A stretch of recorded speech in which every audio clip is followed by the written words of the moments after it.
بسم اللہ الرحمن الرحیم۔ پیارے دوستوں، صحیح مسلم شریف میں نبی پاک صلی اللہ علیہ وآلہ وسلم کا ارشاد گرامی ہے کہ جو انسان نرمی سے محروم رہا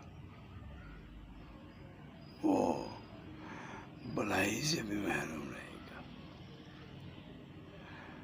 نرمی، رحم دلی، یہ سب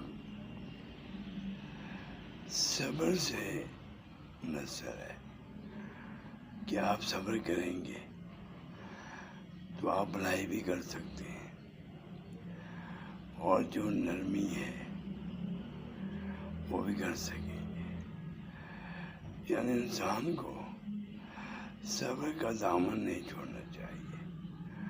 اللہ ہم سب کو توفیق عطا فرمائے کہ ہم اللہ کی مخلوق سے نرم دلی، صبر اور بھلائی سے پیش آئیں۔ آمین۔